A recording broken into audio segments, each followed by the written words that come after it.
Ako si Yan, isa akong solbitero at ito ang kwento ko. Kaya tara, samahan niyo ako.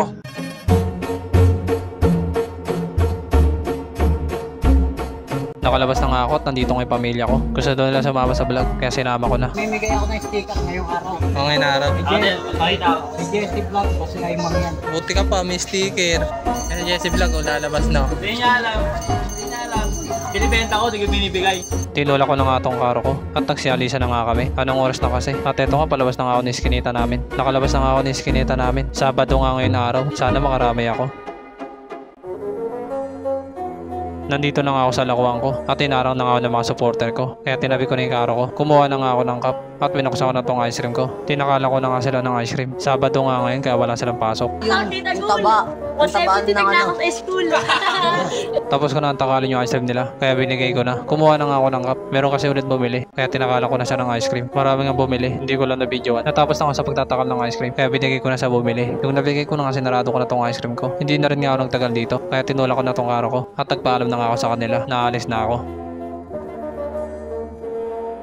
Tinabi ko ba na nga dito yung karo ko? Meron kasi bibili. Kaya kumuha na ako ng 3 cup. At binuksan ko na nga itong ice cream ko. Yung nabuksan ko na, nagtakal na ako ng ice cream. Halagang 100 yung binili nila. Kaya buhay na siya pagpasok ko dito sa iskinita. Natapos ko na ang takalin yung ice cream nila. Kaya isa-isa ko na binigay sa kanila. Yung nabigay ko na nga, sinarado ko na itong ice cream ko. At niliko ko na nga itong karo ko. Wala kasi daanan dito. Kaya babalik na lang ako kung saan ako pumasok. Naliko ko na nga kaya umalis na nga ako.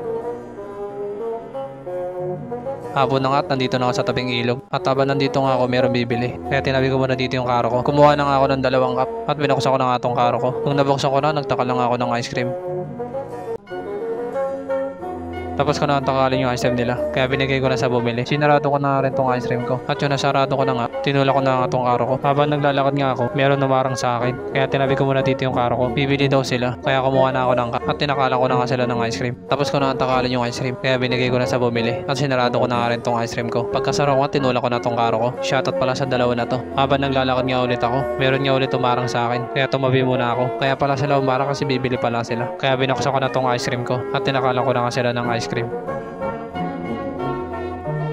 Natapos ko na takalin yung ice cream nila. Kaya isa-isa ko na binigay sa kanila. Sinarado ko na rin tong ice cream ko. Binigyan ko na nga rin sila ng sticker.